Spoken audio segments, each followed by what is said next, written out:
Two small notes. Firstly, the recording the video on the laptop itself worked brilliantly. Thank you for whoever suggested it. I'll say that again. Recording the video on the laptop works brilliantly. Thank you for suggesting it, whoever did. An error occurred. Okay, never mind. It's gloss over that. It's still working. I'm pretty sure it's still working. But there is still an issue of the sound. The sound. Okay. I'm working on fixing it, but we can't do it immediately. So it's in the works. So I'll be loading up the YouTube videos again. I was in yesterday's tutorial, and it went okay, except that firstly, I found some of you a little slow to get started. So I don't see the kind of drug-fueled enthusiasm that I'd expected, rushing in there, starting right away. Some people only started working on equal and sorted half an hour after that started. And many people left early, and I don't like that because I don't mind, honestly. If you can program, that's fine. But I've got a funny feeling people just go home without having finished all of the TUT. And if you are there and you need help, an error occurred. Okay, that's fine. I know that now. Let's see if I can switch it off. It's fine. But if you do show up, you feel you need help, I'd expect you to be able to at least, or I expect you to at least work through all of the problems and not leave before ahead of time. Okay, I hope that message does not appear again. So I don't really want to go through it now because of the next issue. But who did finish the tutorial in the TUT yesterday? So only really 5, 6, 7, 8, 9 people who really did the TUT. If I were you and I went home after the TUT, a hard day of universitying, I would just take a nap for about 2-3 hours. Then I'd have dinner, then I'd relax, because you have to relax. Then maybe I'd relax some more and then go to bed. And I wouldn't really ever catch up with the TUT. So it's a bad thing to, oh please stop doing that. Am I going to have to kill you? It's a bad thing to not finish the TUT in the TUT, at least for me. I don't have the self-discipline that you have, where you wake up at 4 every morning and catch up on all the work you missed yesterday, and then do thorough preparation for the next day's work, like reading about for loops. More on that in a second. So the solutions are up, but I think in the future I'm not going to put any solutions up on the Sunlearn page. And if you want the solution, you have to ask in the TUT, or wait until the memo for the exam comes out. You see what you should have written in the exam.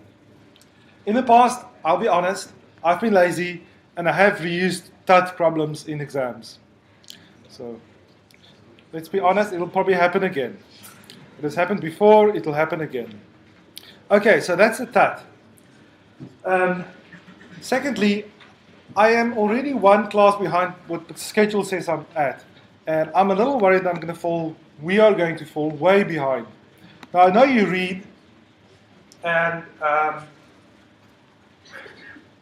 I can go faster in class, and I talk a lot of nonsense in class, but we also can't go too fast. So I should keep up the pace. So I'm not going to talk about the project at all today, but what we are going to do is tomorrow's TUT, I'll spend the first hour discussing the project. If you want to know about the project, you should be there. And I know this disadvantages the people who come to the Tuesday TUTs, so I'll record the first hour, which is bad because then people won't come to the TUT, they'll just watch the video, but you can only do so much. only kill so many kittens at once. You can't kill them all. Okay. So tomorrow's start, we'll talk about the project, just so I don't fall behind in class. Also, I really wanted to do some of these problems in class because you're a funny class. Some of you are really advanced, you can program, and others are starting to struggle, as I predicted to myself maybe, but as I predicted, when we start doing loops, where things go off the rail a little bit because it's just too much complexity. If you feel you're behind, you must try to rectify that. So come to the TUT and exploit the demis. Try to talk to one demi for 2 hours or 3 hours. That's what they paid for. Ask them until you understand, and they should be able to explain stuff to you. So this is the solution for the, is it? Yeah, these are the solutions. Did I click on solution? Yeah. I'm sure I didn't, but never mind. If you don't understand this code, you're kind of in trouble. Maybe you should understand it immediately, but after looking at it for a small while, you should be able to figure out what it's doing. Now, just looking at code and understanding it is 50% because you must be able to do that. You must be able to read a piece of code and say, I know what this code is doing. There will be questions like that in the tests. Here is a piece of code, what is it going to print on the screen? Or here is a piece of code, it's supposed to do that, it's almost working but not perfectly. Read through it, understand it, and fix it. The other half of what is expected of you is to be able to write this kind of code. So some of you might look at this and say, I understand all of it, but can you write it by yourself? That is a trickier thing because it involves problem solving. Somebody's asking you to recognize valid US numbers, and you have to think of all of this almost by yourself. In the past, we have spent the first 2 weeks of the course teaching people problem solving. So giving them funny puzzles like there's a cabbage and a goat and a wolf on one side of the river, and you have one boat that can only carry two, and you could have shuttled them across. How do you do that? Or you're dividing a chocolate bar, and you can make only cut one piece at a time, and how many cuts do you need to divide it between 5 people and all that? So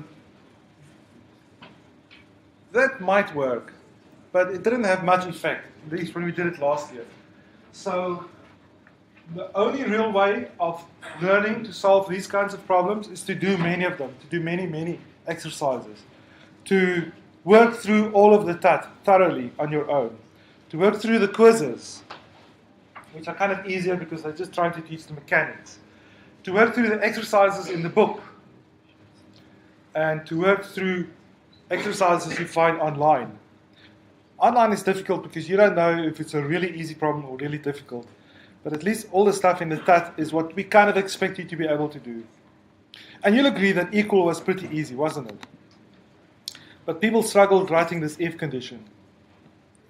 So that's one thing you learn, that solving the problem is easy. You know what you have to do. Read X, Y, Z, compare X, Y, Z to either to equality, and print equal or not equal. But exactly how to do it, that was a bit of mechanics.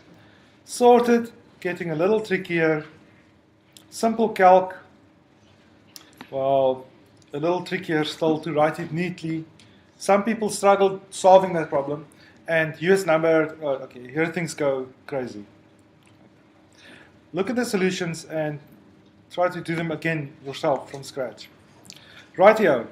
So that's yesterday's stat, tomorrow's stat, the project.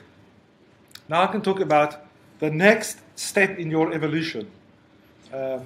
For loop. Now you've read all this, I'm going to go a little quicker than usual. So we have looked at while loops. We can repeat until some condition becomes false. And to be honest, a for loop is not something new at all. Conceptually, as a concept, it's the same thing. It's just a different notation. So we're just learning a shortcut notation for what we can already do with a while loop. The for loop syntax, and once again, there were people yesterday who didn't really know the syntax of Java. Writing an if statement and putting a semicolon after the closing parenthesis is very wrong, as you found out. Java breaks. It doesn't do what you think it does. maybe it doesn't do anything. So the syntax is really important. We have a for keyword, open parenthesis, then we have these three parts that are separated by semicolons. Then we have a closing parenthesis and an open brace, stuff in the middle, closing brace. And like the while, this for loop is going to repeat the stuff in the middle over and over and over until some condition is met. So first, it's going to execute the init part. So when the for loop starts, it first does init, whatever init may be. Then it checks this Boolean condition. And if it's true, it carries on executing the for loop, just like a while loop. While something is true, do something. So while this Boolean expression is true, the inside of the for loop will execute. Then, very sneakily, the for loop is going to execute this increment part at the end of the loop, at the end of one iteration. And then it's going to jump back to the Boolean expression and try again, try again, try again. So the increment part, ideally, all the statements should change some aspect of the Boolean expression. If they don't, the Boolean expression doesn't change, and it's going to be true forever, and the for loop is going to run forever, or until you stop it.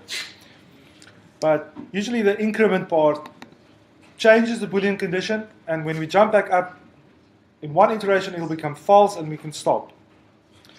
Rightio, so this is what we know. Print line, variable declarations, variable assignments, then we did if and if else, and now we're doing while loops and for loops. And the for loops is really just syntactic sugar for a while loop. So let's look at a little example. We've seen this while loop before. I starts at 0 and v starts at 1, and then while I is less than equal to some number n, we're going to print v, so that'll be 1 in the first iteration. We're going to increment. What does increment mean? Well, in English it means increase, make more. We're going to increment I by 1. Usually when we say increment in computer science, we just mean by 1. Increment I, and we double v. So I will go 0, 1, 2, 3, 4, 5. V will go 1, 2, 4, 8, 16, 32. And during every iteration we print v, and we stop when I is bigger than n. While I is less than equal to n, we keep on going. Right, how am I going to do that with a for loop? Okay, so the I has disappeared, but now I still have the v equals 1. Sorry, this highlighting is a little tricky. But I have that first line that says, make a variable v equal 1. And then we have a for loop, so it's 3 parts. Init, which is that part. Boolean condition, which is that part. And we see it's exactly the same as the whiles. And the increment, which we've done before as well. And inside, there's print v, we've done that. And double v, we've done that as well. And the I increment has disappeared, but it's moved into this third section of the for. The other odd thing that we see is that the for loop has an int I here. So, very odd, but in the for loop's initialization, you can declare new variables. It allows variable declarations. Really, you can write anything there, but any assignment. But you can also do variable declarations in here. And now, remember we talked about scope? V is alive within the whole scope of this code fragment. So V is alive after the for loop and after its declaration. I is alive only inside the scope of the for loop. So if I try to print I afterwards, it won't exist, because the scope of this variable declaration is only the for loop. It's like I declared it inside the for loop. Oakley dokley. Everybody really happy about that? No questions? I'm not trying to play any tricks yet. So everybody's happy. Oh no, somebody's unhappy. Yes. What's wrong? I'd just like to know, when would one use the for loop? One would use the for loop every day, everywhere. It's wonderful. I use it all the time. I may even have used it in quiz solutions without thinking about it, because it's very natural. A while loop is, this is such a brilliant question, because what's the difference between a while and a for, except that the for is a little shorter? Well, the while loop is usually for some things that it's quite a complex Boolean condition, and we want to keep on going until it stops being true, so until it's false. But we do funny stuff inside the while. So while is very general. It can be used in all places, but it's usually a little more complex. But the for loop, this is the typical use case of a for loop. I've got an I, it's going to start at 0, and it's going to run up to some other number. So very often when I have an integer variable that I want to run from a low value to a high value, I use a for loop. Now, unfortunately, on the next slide, I'm going to show you variations of this for loop that kind of deviates from this. It takes things a little too far. But usually, 99% of the time, you're going to see this in a for loop. For int, some variable that starts at 0 or 1, while that variable is still smaller than a bound, an upper bound, and the increment step is increment the variable. You're going to see this a million times. Unfortunately, right in the next line, I've broken this. So what I've done is I've taken the v equals 1 declaration, and I've moved it inside the initialization part. If you remember, we can initialize and declare more than one variable in a statement. So we can say this statement also in regular Java. Int, so I'm declaring variables, I starts at 0 and v starts at 1. And that's the only thing I've changed. I've only taken this declaration and moved it inside the init part of the for loop. Okay, so that's a hunky-dory. Happy? Everybody happy? No tricks? Good. Insane. Okay. I've taken the increment here, which doubled v, and I've put that into the increment step of the for loop. And this is a little odd because usually we separate these kinds of assignments with semicolons, but since this for loop is already using semicolons to separate its three parts, I put a comma there. Little funny, you have to get used to it, you have to learn it, but you don't see this often. It's only crazy people that write this kind of code. Because the idea of the for loop is it's for stepping from a low level up to a high level, doing something fixed number of times, say, and now we're just abusing it. But still, we can do this. It's legal Java, and you'll agree that this is much shorter than the original while loop. Is it clearer, though? Will other people who read this instantly know what we're doing? I'd say no, so I wouldn't really write this. But it's important for us to know that you can. Okay, you've read all this stuff. Couple of things I haven't told you until now, even though I might have let it slip. There is a special kind of operator on integers, some other variables. So we know plus and minus and divide and mod and multiply. But there are other operators, unary operators, that only take one operand. And we know one. We know minus x. That minus is a unary operator. It only has one operand. And I apply it to the x. And here is another one. It's called plus plus. Why do you keep looking at the door? Is somebody trying to come in? Is there someone here? Oh, you make me think there's someone behind me. Okay, cool. Right. You're still looking at the door. Stop doing that. Oh no, everybody's looking at the door now. Right. Okay, so this is a post increment operator. What it means is that it will set back the value of I, but after the fact, post facto, it's also going to increment I. I know it sounds crazy, but this little operator, it sends back the value of I, and it also increments I. Let's see this in action.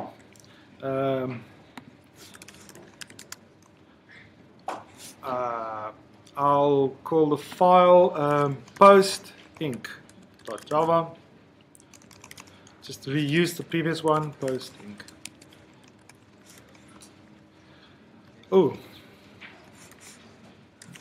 right.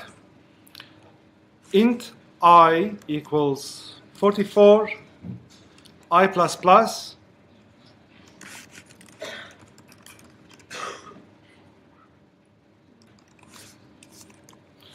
What is it going to print? Let's find a Victor. What's your name? Peter. Yeah. Tia. Okay, right. So Tia. What is it going to print? Do you think? It has to be right. It's saying. I don't know. Let's just work through this, Tian, because I feel a little unsure about your answer. In other words, you're wrong. Okay. Let's just say, I declare I put 44 in I. Here is a statement that will send back the value of I, which is, okay, I don't know where that value goes, but it also increments I after it sends back to 44. So the I is now, and the print line will print, okay, right, it will print 45. Okay, let's make Tian's statement true.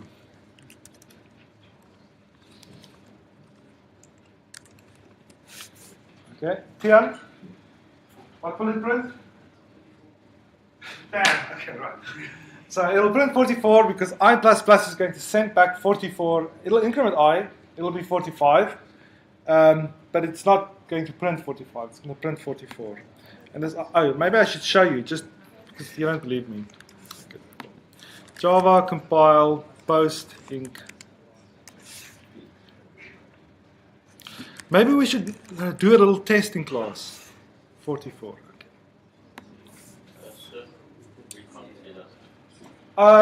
I'm so sorry.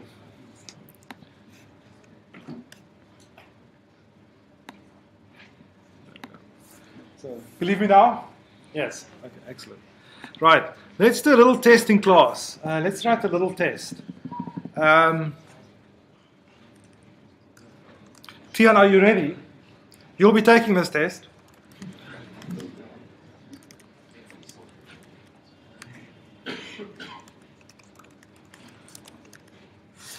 Oh, what?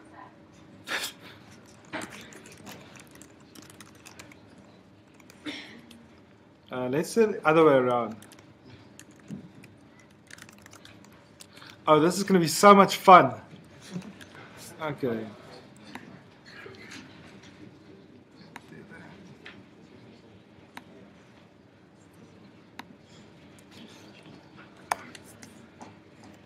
Okay, Tian, what's going to appear on the screen when I press enter?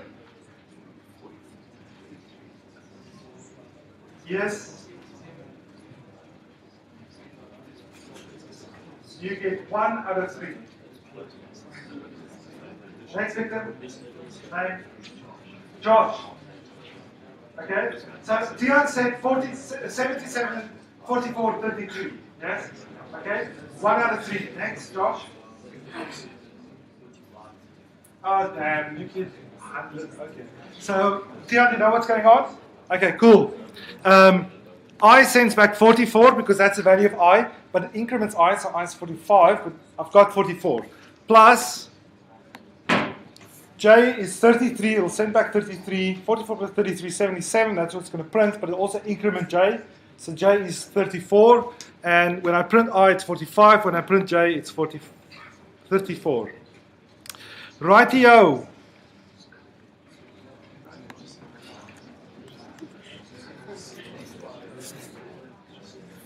Next victim. What's your name? Mikko. Yes. Oh, hang on. Before you answer, Mikko, I'll just make life easier for you. And for myself. Okay. What is it going to print? 44, 12, 23. 44, 12, 23. Okay? Mikael, how do you spell your name? Oh.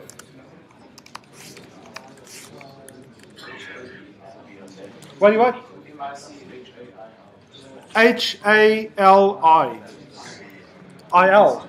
Okay. 44, 12, 23. 33. You said 12 though.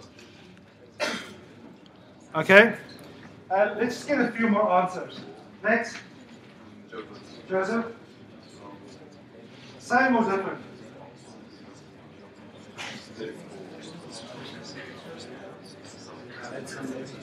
34. Not 34. What do you want? Say the same as him. But he hasn't said it yet. Okay.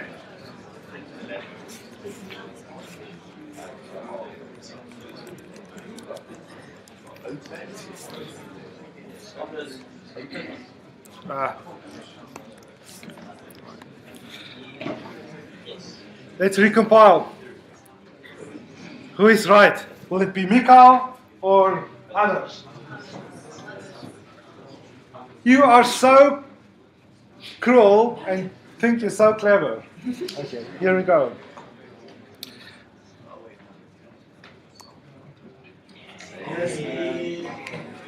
So let's just work out what happened. Sends back I, that's 11, but it's incremented, so it's really 12. Sends back 22, plus 11 is 33, but it's incremented, so it's 23. Sends back 12 now. 23 plus 12 is 30. 33 plus 12 is 45. But I is incremented again, so it goes from 12 to 13. So it prints 13 for I and 23 for J. Okay, next, people who don't know are allowed to answer.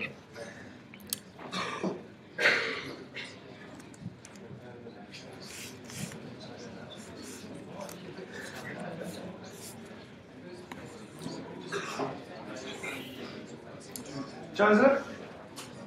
Next? Nine. You can't both look at it right or wrong. I've asked you before, I don't know. Justin, easy question. Compile or not compile? No compile. Name? Keegan. Compile or not compile? You will say compile. Okay, we have two contestants. They know what they're doing because they're not giving the same answer. Okay. What do you want? Oh, we have a no? Yes or no? Oh, 3 no's and 1 yes. Compile with a warning. Well, that's still compile, I'd say. So let's see who's going to be right. Oh, pass rate 25%. Not looking good on my record. Okay.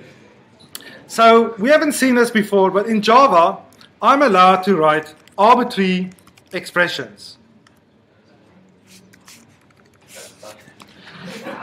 And Java just doesn't care. Oh, it does care now. Did I not say? Not a statement. Oh, okay. I take that back. I'm not allowed to write arbitrary statements. I didn't say. Okay. But in some conditions you are. You were right. Wrong. So he said no, yes. Keegan was right. No, you were right. Sorry, 75%. I apologize. So, and I apologize for being wrong because I can't turn this into an expression that will compile. But I'm not going to show you how now. But this is kind of an important feature of the language that I can actually write this, and this compiler just happens to be clever enough to prevent me. But in Java, it is legal to write this kind of thing. So, okay. The compiler complains now, but very soon we'll find out how to actually do this. Okie dokie. Given that, will this compile? Why does this compile? and this does not compile. Well, this has an effect. It increments j.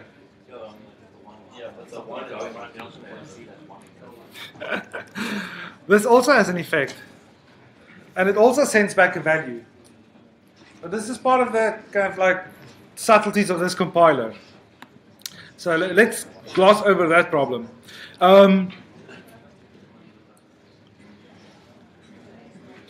What about the following?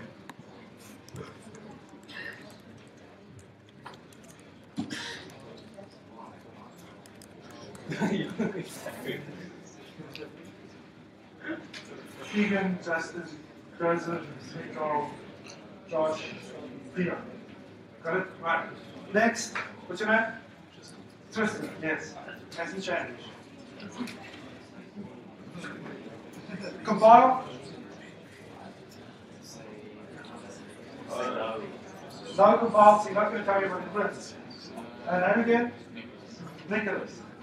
Compile, yes or no? I don't know. Fine. Name again? Clara. Clara. Okay. Compile, no compile. Yes, what's going to print? Oh, okay. This is excellent. We have no compile, don't know compile. Yes compile, don't know what will print. So the next one had better be yes compile, and I know what it's going to print. What's going to print? 14. Okay, excellent. So, Tristan, no compile. Nicholas, don't know. Could still be right. He probably is right because he doesn't know. Okay. Clara says it will compile, but she doesn't know what it will print. And Zuba? Only at the first part. Was that your name, Wilco? Oh, Yaku, okay. Will compile and print 14. Who is right? No compile. Small minority. Don't know if it will compile. I suspect there are more of you. Will compile, but don't know what and how it's going to print. Okay? Will compile and it will print 14. Okay, at least we have a majority. Now, for the stunning conclusion to this exciting radio drama. No compile! Don't you clap? You didn't say anything. You weren't there when Tristan said it won't compile. We cannot increment 3. We cannot send back the value of 3 and then increment 3 to be 4. So this makes no sense, and Java doesn't allow it under any circumstances. Okay, falling behind again, gotta keep up with the pack. Post increment operator. As you can expect, there's a post decrement. Yes? Like that. And also, there is a pre-increment and pre-decrement. I don't know if they're on the next slide, but I'll quickly set up an exam question about them.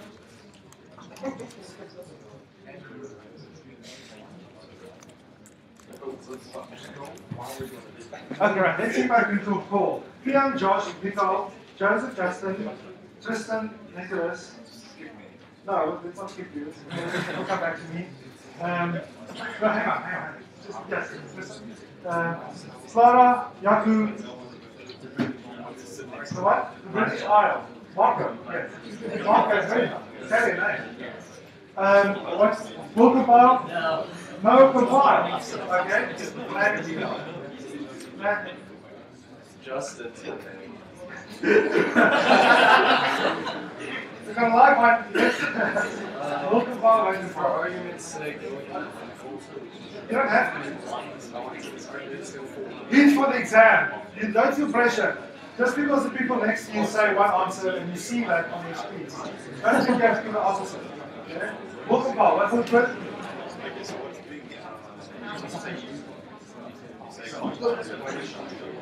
23. Okay. Right, let's go with 23.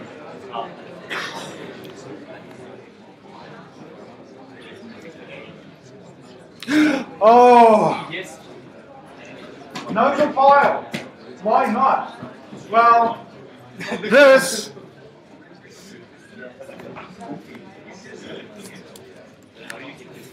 is not a variable. I've taken I and it sent back the value, which will be 11. But before that, it is decremented I. It's a pre-decrement operator. So it decremented I to make 10, and it sends back 10. But now I have the value 10.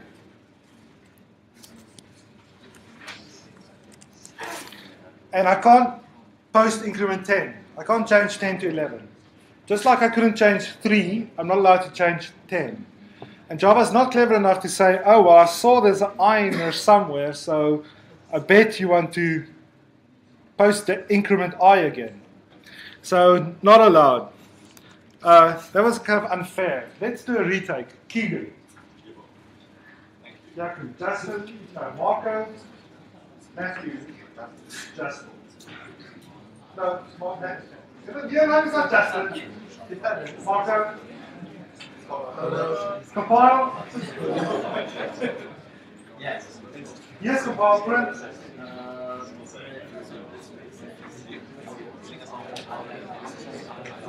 21. So it's going to print this thing. Shh, guys! Marco's thinking. This Italian is hard.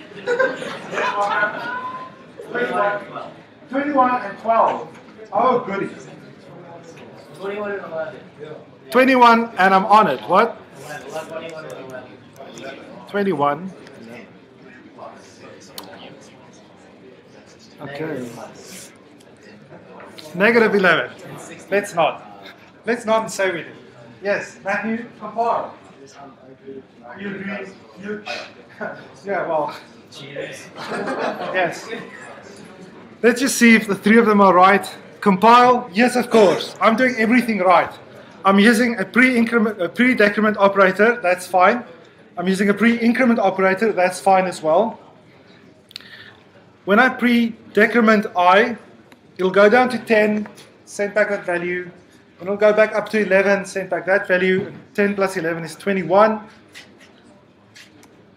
And I is 11. For once. Okay. Right here. So you can imagine that I can have a whole lot of fun with pre and post increment and decrement operators in a test situation. It really puts a little fun into the whole idea of taking tests. Right. Next are more lies. More operators. I've told you about assignment and I've told you about operators, but I may sometimes inadvertently have used something called a shortcut assignment. So these are new assignment operators, like the single equal sign, that are shortcuts. So instead of writing I equals I plus 1, I can write I plus equals 1, which is just an abbreviation for that.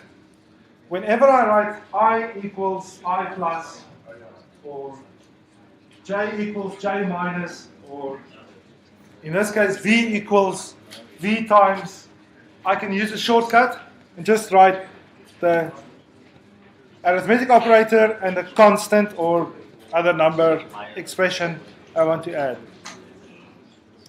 So there are these 5 shortcut assignment operators we'll learn about for now. What else is coming? Okay, so we've got post increment and decrement and pre-increment decrement and the shortcut assignments. Scope of variable, we've done this, boring. Loop examples. Right, almost done. Yes, name. Chat. Tom. Tom. Very nice. Print, it will print. This is tricky, Tom. You have to, what will the code print on the screen? This is tricky, so you have to think hard and quick. Don't consult, this is test conditions. So 0, 1, let's say n is 5, n is 6, that's the top. It will print 0, 1, 2, 3, 4, 5. Will it print the 6 or not? Okay, the space. Okay, Tom is right. Next, victim. Right. Okay, got to put up the next question. Yes, Brent. You and Tom cannot seem to be able to tell me what they will print. 0, 1, 2, or 1, 2, 3, or... Okay, I think you're right. You are. Next victim. Yes. 9. Chloe. Okay, Chloe, good. Right, little Brent.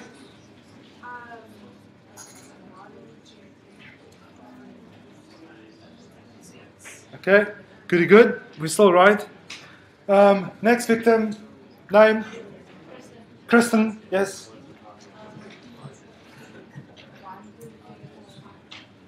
These are all very boring. Next. Oh my. What's your name? Next Kristen. Yes. What? Tiara. Tiara. Okay, right. Tiara. I don't know. Well, print, tell me the first thing it'll print.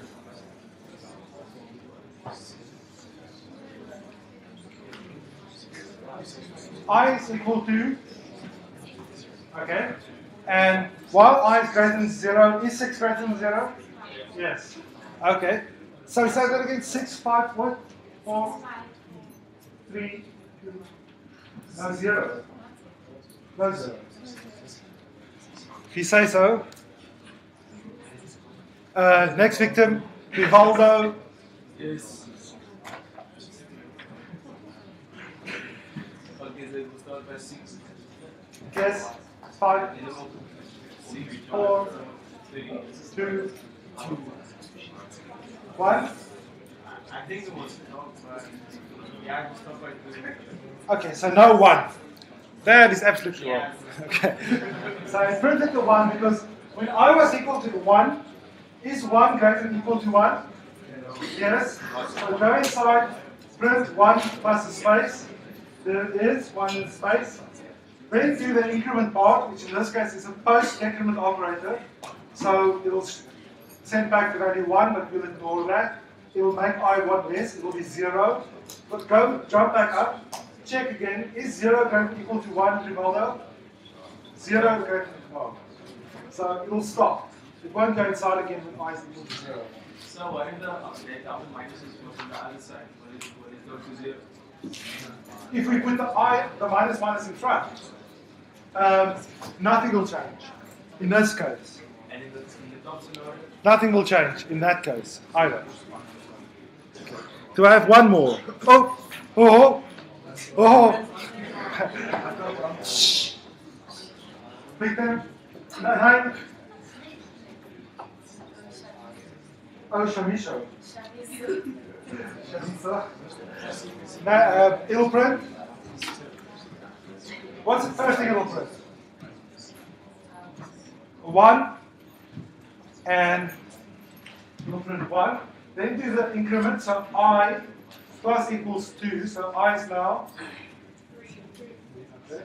Is 3 less than 6? So go inside, print the 3. Do the post increment again.